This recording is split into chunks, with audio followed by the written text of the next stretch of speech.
Boa noite, estamos começando mais um culto online, primeiro culto do ano de 2021 e eu posso dizer que ao mesmo tempo que é um privilégio, é também um desafio, porque geralmente a gente fica preocupado, né? Pensando, meu Deus, o que o senhor quer que a tua igreja ouça no primeiro culto do ano de 2021? E o senhor colocou uma palavra no meu coração e eu resolvi colocar como título 2021 começou. E agora? Então eu quero começar lendo o texto de Lucas, capítulo 24, do versículo 13 até o 35, que diz assim: Naquele mesmo dia, dois deles estavam indo para um povoado chamado Emaús, a 11 quilômetros de Jerusalém. No caminho, conversavam a respeito de tudo o que havia acontecido. Enquanto conversavam e discutiam, o próprio Jesus se aproximou e começou a caminhar com eles. Mas os olhos deles foram impedidos de reconhecê-lo. Ele lhes perguntou: Sobre o que vocês estão discutindo enquanto caminham? Eles pararam, com os rostos entristecidos. Um deles, chamado Cleopas, perguntou-lhe: Você é o único visitante em Jerusalém que não sabe das coisas que ali aconteceram nestes dias? Que coisas? Perguntou ele. O que aconteceu com Jesus de Nazaré?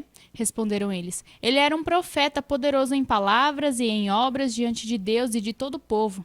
Os chefes dos sacerdotes e as nossas autoridades o entregaram para ser condenado à morte e o crucificaram.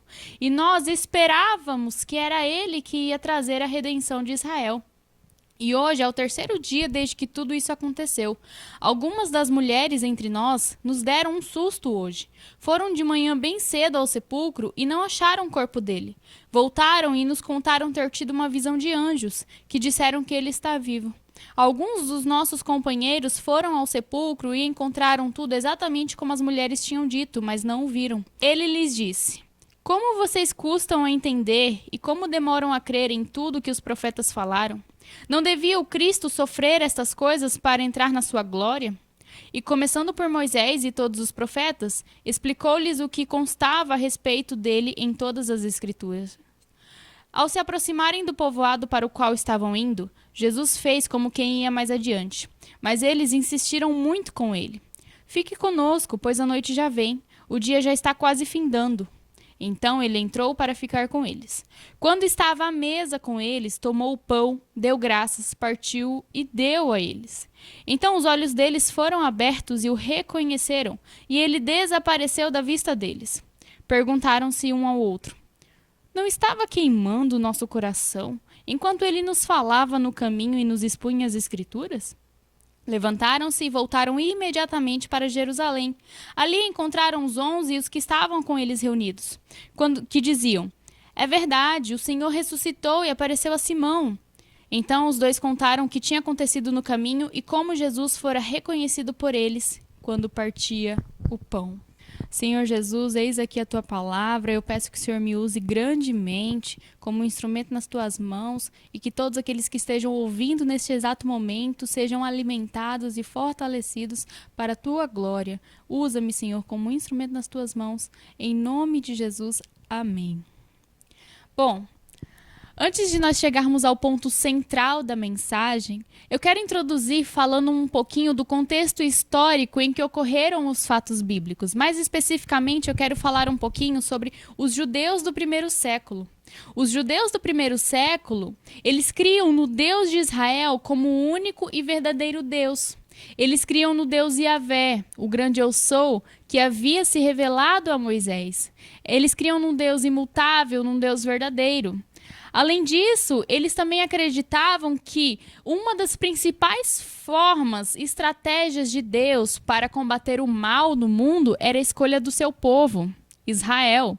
É o que se chama de doutrina da eleição, né? Deus escolheu um povo, né? E esse povo era o povo eleito, o povo escolhido para cumprir o propósito de Deus aqui na Terra. E essa eleição, ela era ratificada, ou seja, ela era confirmada por meio de uma aliança entre Deus e o seu povo.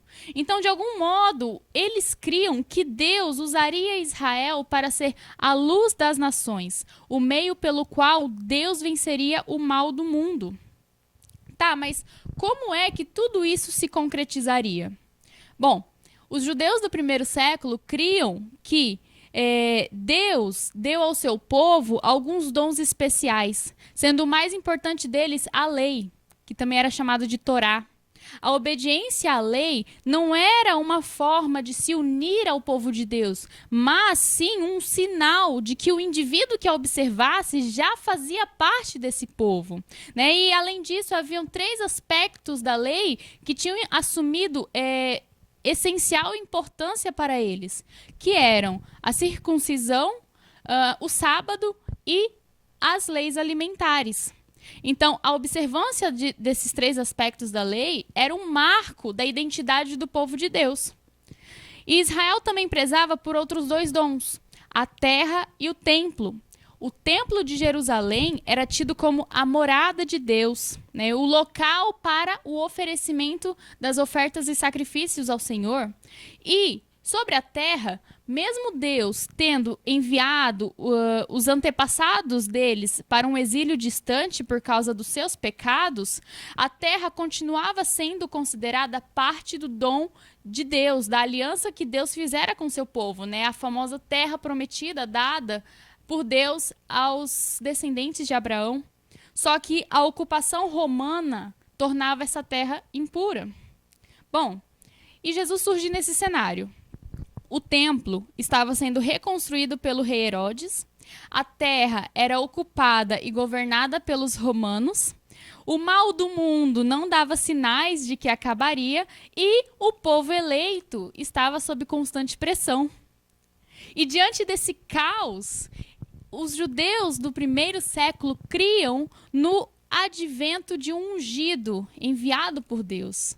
Eles tinham uma esperança, eles criam que Deus enviaria o Messias para a consolação de Israel e a redenção de Jerusalém. Então eles esperavam a chegada de uma pessoa toda pomposa, com bastante poder político e militar, né, que acabaria expulsando os pagãos ali da terra deles, fazendo uma tremenda revolução. Então os judeus precisavam urgentemente que esse rei, que esse escolhido, ungido, enviado por Deus, atuasse na história deles, devolvendo a eles independência e soberania. Só que, como nós sabemos, não foi exatamente isso que aconteceu. De repente, aparece no meio do povo o filho de um carpinteiro que sequer tinha um lugar para descansar a sua cabeça, falando que era chegado o reino de Deus. Só que a implantação desse reino não resultaria na expulsão dos romanos do território. Muito pelo contrário, Jesus não propôs nenhuma revolução, nenhuma ação militar contra Roma, mas até se referia aos romanos de uma forma positiva. Como, por exemplo, Jesus elogiou o centurião romano pela fé que ele demonstrou, indicando com isso que até os pagãos eram bem-vindos no seu reino. Então, podemos dizer que, em tese, o reino de Jesus acolhia as pessoas que aparentemente não deveriam fazer parte dele.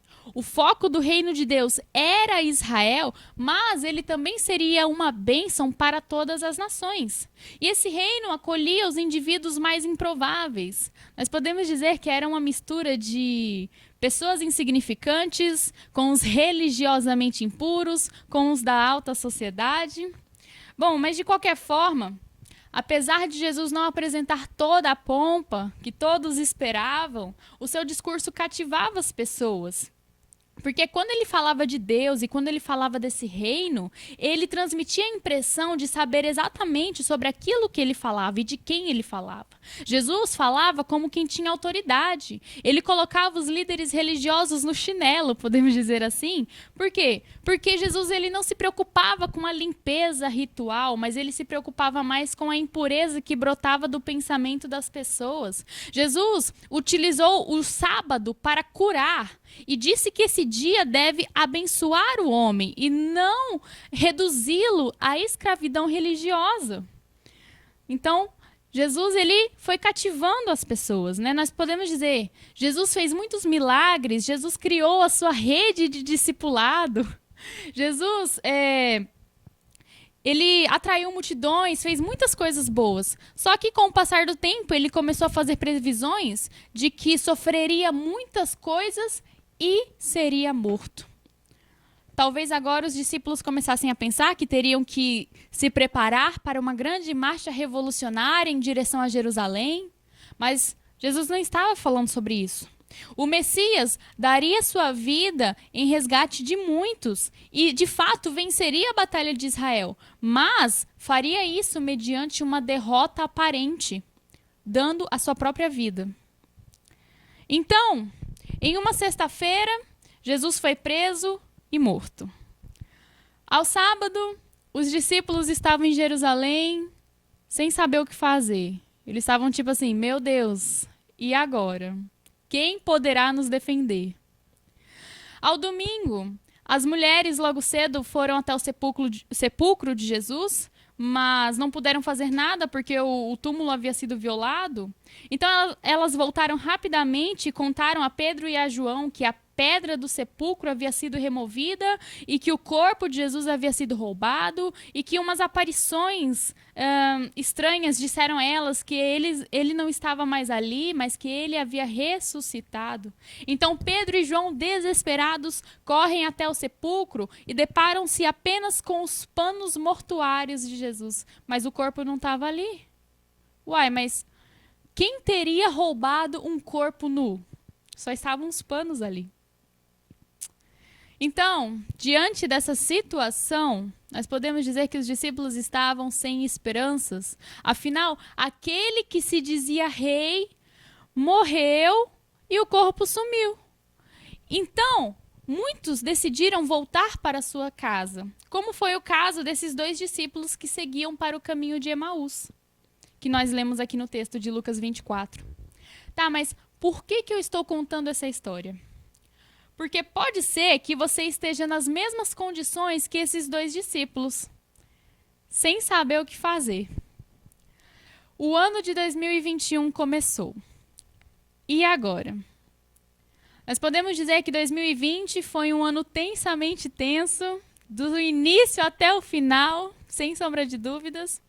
E interessante que no decorrer do ano, eu via muito nas redes sociais as pessoas postando: por mim 2020 já deu o que tinha que dar, já acabou, pula para 2021.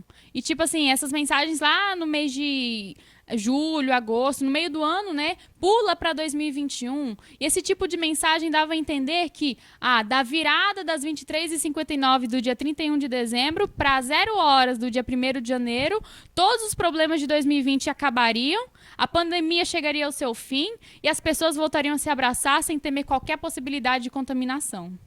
Seria muito bonito isso, não é verdade? Porém, a nossa realidade é outra e cá estamos, ainda tendo que sair de casa. Quando precisamos sair de casa, temos que usar máscaras, temos que evitar distanciamento, não podemos nos reunir nas reuniões da igreja, né, como de fato gostaríamos. E pasmem, nós não estamos mais em 2020. Pois bem, aqueles discípulos andaram com Jesus. A Bíblia fala aqui que eram 2 deles, então dá a entender que eram discípulos, não eram multidão. Logo, eles acompanharam Jesus de perto, né? Eu creio que eles devam ter presenciado muitos milagres e maravilhas de Jesus, eles devem ter ouvido muitos sermões de Jesus, inclusive sobre a sua morte e posterior ressurreição, mas no momento do caos, eles não sabiam o que fazer. E para os discípulos era até complicado, porque eles estavam vivendo um momento de ruptura. Romper com as práticas do judaísmo e começar a seguir um mestre com uma mensagem tão dinâmica, e esse mestre morre e ninguém sabe do paradeiro do seu corpo. E agora? O que nós vamos fazer? É desesperador. De fato, em momentos de ruptura, nós sempre deixamos algo velho para trás e começamos algo novo. E diante de um novo desafio, é normal que no começo a gente não saiba o que fazer. A gente fica perdido e, na pior das hipóteses, ficamos desesperados. Entramos em pânico. Isso não acontece só lá longe, não. Isso acontece hoje. É real, né? Como exemplo prático que acontece de fato, eu geralmente entro em desespero quando a liderança chega até mim falando: nós temos um novo projeto para esse ano, nós temos um novo projeto para esse mês, nós vamos abrir uma nova célula, eba! Isso é desesperador. Geralmente, a minha reação nessas horas é: Deus, mais uma vez, segure minha mão. Minha alma aflita pede tua atenção. Bom, brincadeiras à parte. Sabe o que é mais interessante? É que diante de novos desafios, a gente sempre se esquece de como o Senhor nos ajudou nos desafios passados e de como Ele nos sustentou até aqui. Nós começamos a nos sentir sozinhos, como se daqui para frente, agora, nós tivéssemos que dar conta de tudo sozinhos, né? Nós ficamos tão preocupados que as preocupações da vida acabam nos cegando e nos impedindo de reconhecer a presença de Jesus em nós. E foi o que aconteceu com aqueles 2 discípulos. Aqui no versículo 15 diz que enquanto eles conversavam e discutiam, o próprio Jesus se aproximou e começou a caminhar com eles, mas os olhos deles foram impedidos de reconhecê-lo. A Bíblia não revela exatamente o porquê que aqueles discípulos não conseguiram reconhecer Jesus, mas nós podemos deduzir que tamanha era a tristeza daqueles homens a ponto de cegá-los. Quem nunca ficou cego de tristeza, cego de ódio, né? Só vê raiva. Tudo que acontece ao seu redor é motivo de tristeza, é motivo de raiva. Pois bem, então Jesus se aproxima daqueles homens e pergunta: sobre o que vocês estão discutindo enquanto caminham? E a partir do versículo 18, eles começam a responder. Um deles, chamado Cleopas, perguntou-lhe: você é o único visitante em Jerusalém que não sabe das coisas que ali aconteceram nesses dias? Tipo assim, em que mundo você vive? Você não está sabendo do noticiário, do babado que aconteceu? Tá todo mundo comentando e só você que é o desinformado aqui? Aí o 19, Jesus pergunta: que coisas? E de repente eles começam a falar tudo o que aconteceu. O que aconteceu com Jesus de Nazaré? Ele era um profeta poderoso em palavras e em obras diante de Deus e de todo o povo. Os chefes dos sacerdotes e as nossas autoridades o entregaram para ser condenado à morte e o crucificaram. Olha o 21. E nós esperávamos que era ele que ia trazer a redenção de Israel. É muito interessante esse versículo 21 que diz que nós esperávamos que era Jesus que ia trazer a redenção de Israel. Tipo assim, Jesus foi a pessoa mais incrível que eu conheci. Só que assim, não é tão incrível assim porque a gente esperava ainda que ele ia trazer a redenção de Israel, mas ele morreu. E agora? Então nós podemos dizer que os discípulos tinham as expectativas deles a respeito da pessoa de Jesus. Só que nós podemos dizer que Jesus agiu de forma totalmente oposta às expectativas do povo judeu. Por quê? Porque em vez de ver em Roma o inimigo a ser derrotado pelo Messias, Jesus se preocupa com a questão da natureza decaída do homem. Em vez de encarar o exílio de Israel como um problema, Jesus se preocupa principalmente pela causa do exílio, que foi a pecaminosidade do ser humano. E era nesse campo que precisava ser travada a verdadeira batalha. Ora, se o pecado e a rebeldia do povo os conduziria a um juízo divino, era Jesus que precisava, que teria que enfrentar esse juízo. Então, era necessário que Cristo tomasse sobre si toda a maldição da ira divina a fim de afastar o pecado. E somente assim o exílio causado pelo pecado teria fim e as boas novas do perdão de Deus seriam anunciadas para todo o mundo. Somente assim. Eu quero te dizer uma coisa: a obra de Deus não é feita para o cumprimento de expectativas, mas sim é feita para o cumprimento de um propósito.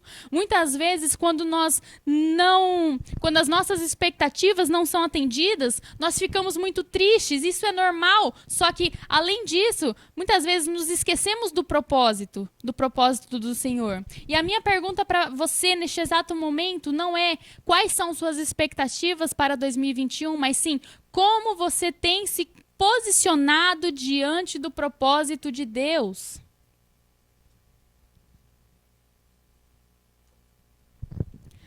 Aqueles discípulos estiveram com Jesus em seu ministério.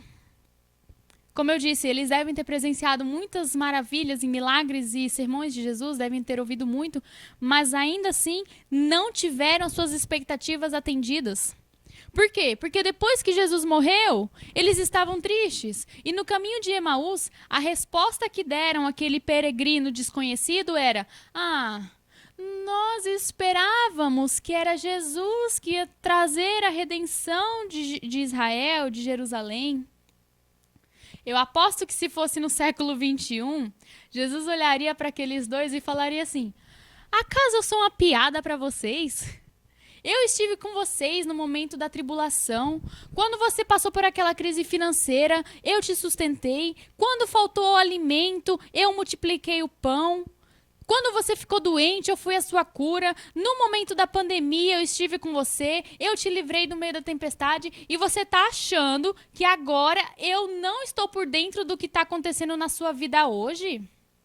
Lógico que ele falaria com muito mais amor e tudo mais, porque Jesus é todo amor.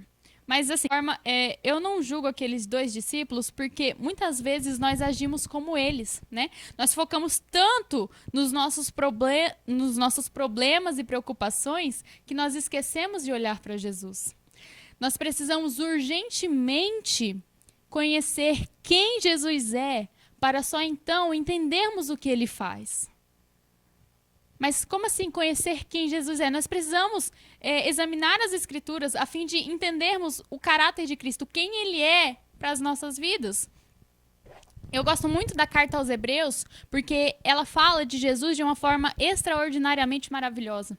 E lá em Hebreus 1 diz que há muito tempo Deus falou muitas vezes e de várias maneiras aos nossos antepassados, por meio dos profetas, mas nesses últimos dias falou-nos por meio do Filho, a quem constituiu o herdeiro de todas as coisas e por meio de quem se fez o universo. Olha só, o Filho é aquele por meio de quem o universo foi formado, ou seja, o Filho de Deus, o Cristo, ele é o próprio Criador do universo. E o texto de Hebreus 1 segue dizendo que o Filho é o resplendor da glória de Deus e a expressão exata do seu ser, sustentando todas as coisas por sua palavra poderosa. Então, além de ser o Criador do universo, ele é o sustentador do universo, ele é o mantenedor.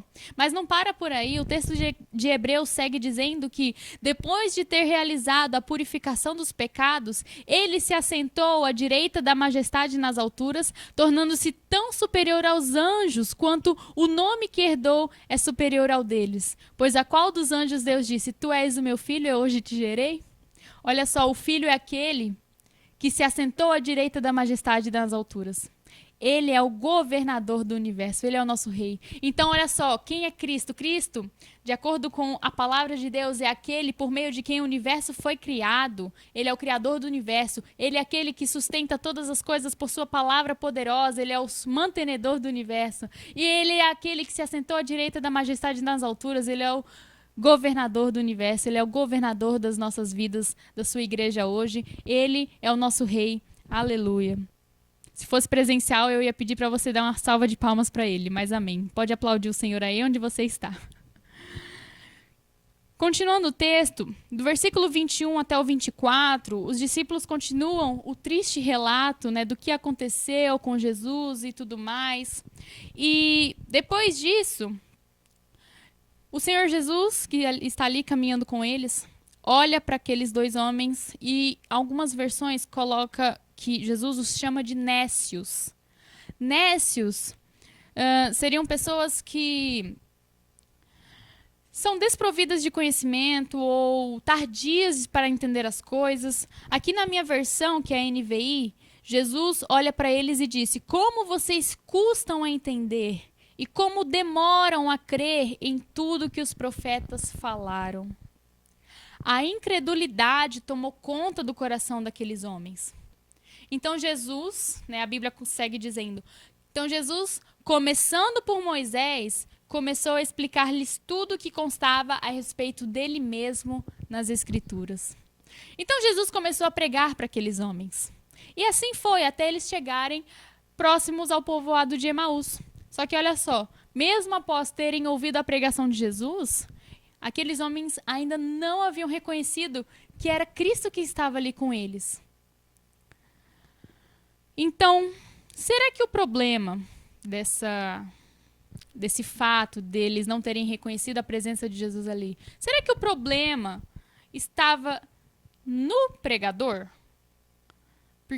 Mas olha só, o próprio Cristo começou a ministrar a eles naquele momento, enquanto eles seguiam para o povoado de Emaús. Então, nós podemos dizer que era o melhor pregador ministrando a eles ali, falando com aqueles homens, ministrando a palavra. Então, talvez o problema não estivesse no pregador. Será que o problema estava na mensagem? Mas era o próprio Cristo falando dele mesmo para aqueles homens. Então era o próprio Cristo falando do evangelho de Cristo. Então era o melhor pregador falando a melhor mensagem para aqueles homens. Então talvez o problema não estivesse nem no pregador nem na mensagem. Talvez o problema naquele momento estivesse nos próprios ouvintes. Talvez a semente tivesse caído em terreno de espinhos. Vocês se lembram da parábola do semeador? Que Jesus conta lá em Mateus capítulo 13, salvo engano. Na parábola do semeador, as sementes que caíram no terreno de espinhos, elas até cresceram um pouquinho, mas elas foram sufocadas pelos espinhos. E quando Jesus explica essa parábola, ele diz que esse é o caso daquele que ouve a mensagem, até entende, mas as preocupações da vida e o engano das riquezas a sufocam, tornando-a infrutífera.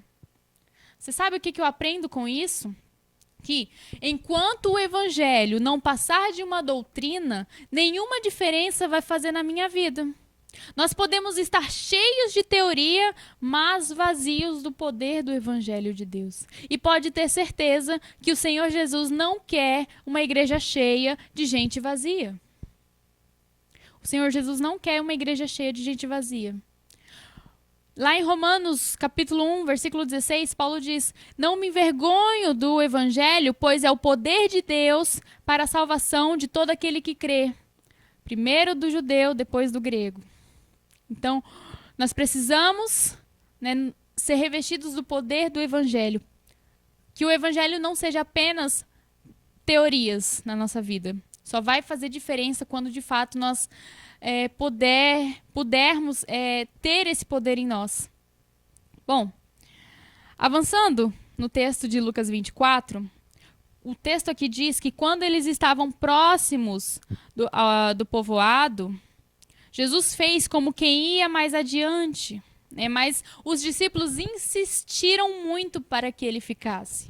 Aqui na minha Bíblia diz: eles insistiram muito com ele, dizendo: "Fique conosco, pois a noite já vem. O dia já está quase findando." Então ele entrou para ficar com eles. Isso me lembra uma música muito legal. Fica, Senhor, já se faz tarde. Tens meu coração para pousar. Faz em mim morada permanente. Fica, Senhor, meu Salvador. Agora vem a melhor parte. Jesus fica com aqueles homens, entra na casa deles e acaba assumindo a função de anfitrião. Ocasião em que ele se assenta com aqueles homens para cear. Então Jesus tomou o pão, deu graças, partiu e deu a eles. Ao partilhar o pão, os olhos daqueles homens foram abertos e só então puderam reconhecer que era Jesus quem estivera com eles o tempo todo. Só que Jesus desaparece. Puf! Então um discípulo olha para o outro e pergunta: acaso não queimava o nosso coração enquanto ele nos falava pelo caminho e nos expunha as Escrituras? Faz todo sentido agora. Escute, é no partir do pão que os nossos olhos são abertos. Só reconhece a presença de Jesus quem já se alimentou dele. Eu quero ler o texto de João, capítulo 6, versículo 35 até o 37, que diz o seguinte: Jesus declarou: Eu sou o pão da vida. Aquele que vem a mim nunca terá fome. Aquele que crê em mim nunca terá sede. Mas, como eu lhes disse, vocês me viram, mas ainda não creem. Todo aquele que o Pai me der virá a mim, e quem vier a mim, eu jamais rejeitarei. E do verso 48 até o 51, Jesus reitera o fato de que ele é o pão da vida. Jesus diz: Eu sou o pão da vida. Os seus antepassados comeram maná no deserto, mas morreram. Todavia, aqui está o pão que desce do céu, para que não morra quem dele comer. Eu sou o pão vivo que desceu do céu. Se alguém comer deste pão, viverá para sempre. Este pão é a minha carne, que eu darei pela vida do mundo. Só reconhece a presença de Jesus quem já se alimentou dele. E estar à mesa com Jesus fala de intimidade. O Senhor, ele não se revela aos religiosos, mas ele se revela aos interessados. O Senhor, ele se revela àquelas pessoas que anseiam pela presença dele, aquelas que permitem que ele entre nas suas vidas, façam morada e assumam o controle e a direção dessas vidas. Em Apocalipse 3:20, Jesus diz: Eis que estou à porta e bato. Se alguém ouvir a minha voz e abrir a porta, eu entrarei na sua casa, eu cearei com ele e ele comigo. Quando nós estamos com Jesus, ele não nos deixa passar fome. Veja, nós estamos falando daquele que, na falta de alimento, transforma pedra em pão, e na insuficiência de alimento, multiplica o pão. A maioria das vezes em que nós nos deixamos abater pela tristeza, pelo desânimo, não é porque Jesus está ausente, mas é porque nós não reconhecemos que Ele está conosco. O ano de 2021 está apenas começando. E você ainda não sabe o que fazer? Será que você já pensou em postergar para 2022, né, os planos que Deus preparou para você esse ano? Porque 2021 está muito em cima já e eu ainda estou presa nos meus problemas de 2020. Bom, eu quero te desafiar a convidar o Senhor para cear contigo essa noite, neste momento. Talvez ele já vinha tentando falar com você há algum tempo, mas você ainda não o reconheceu. Bom, ele está aí ao seu lado neste momento, esperando você convidá-lo para entrar na sua vida. Ele quer habitar em você.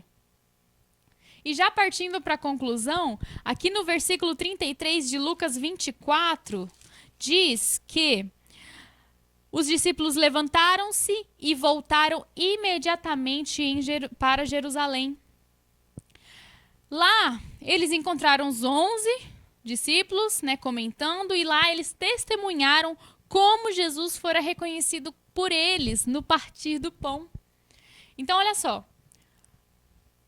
Vou deixar bem claro aqui que o texto diz que eles levantaram-se e voltaram imediatamente para Jerusalém. Com a morte de Jesus, aqueles 2 homens foram abatidos pela tristeza e estavam se desviando do propósito de Deus. Ora, mas como? Voltando para casa. Só que após estarem à mesa com Jesus e após se alimentarem dele, eles voltaram para Jerusalém, onde mais tarde o próprio Jesus apareceu para todos eles e disse para que eles ficassem ali em Jerusalém até que eles fossem revestidos do poder do alto. Isso está lá no versículo 49 aqui de Lucas 24, que diz assim: Eu lhes envio a promessa de meu Pai, mas fiquem na cidade até serem revestidos do poder do alto. Independentemente de quais sejam suas expectativas, independentemente de quais sejam as circunstâncias que estão te rodeando hoje, independentemente das suas emoções, não saia debaixo do propósito de Deus. Não se desvie desse propósito, porque o Senhor tem o desejo de cumpri-lo na sua vida. O nosso Deus é um Deus de propósito e não um Deus de expectativas. Então, se você nunca fez esse convite, Peça para que o Senhor habite em você hoje. Faça morada em seu coração. Se você já crê que o Senhor habita em você, mas anda desanimado, talvez você precise se alimentar mais do pão da vida. Jesus disse que quem dele se alimentar não morrerá. Talvez esteja faltando intimidade sua com o Senhor, né? E é neste momento que o Senhor te convida para cear com Ele, porque é no partir do pão que os nossos olhos são abertos. Apesar de ele não estar mais caminhando fisicamente aqui nessa terra, Jesus não é um governante ausente. Por meio do seu Espírito Santo, ele é capaz de viver em seu povo e no meio dele. E por causa disso, nós, o povo de Deus, podemos dizer: certamente o Senhor está conosco. Ele é o nosso Deus Emanuel, Deus conosco. Amém? Já para concluir, eu quero ler uma frase que eu deixei em destaque, que diz assim: o reino de Deus se expande quando as pessoas se submetem ao governo do Rei Jesus, reconhecendo quem Ele é e aprendendo a fazer o que Ele ordena. Então, não deixe de viver esse ano tudo aquilo que o Senhor preparou para você, porque o Senhor tem propósito para cumprir na sua vida, independentemente das circunstâncias, mesmo que tudo diga que não, a voz do Senhor está falando ao nosso coração o tempo todo. Amém? Então, essa é a palavra que o Senhor preparou para você essa noite e eu espero que Ele continue, eu creio, né, que Ele vai continuar falando e neste momento eu quero fazer uma oração. Senhor Jesus, eu peço para que o Teu Espírito Santo esteja selando essa palavra, gravando no coração da Tua igreja, e que cada um que ouviu neste momento possa ser revestido do Teu poder e ansiar pela Tua presença, em nome de Jesus. Sustenta, Senhor, a Tua igreja, dia após dia, que nós possamos, Senhor, estar atentos à Tua voz, nós possamos, Senhor, buscar a Tua face, buscar a Tua palavra, em nome de Jesus. Muito obrigado, porque até aqui o Senhor tem nos sustentado e nós cremos que o Senhor vai continuar caminhando conosco até que o Senhor volte. Em nome de Jesus, amém. Amém.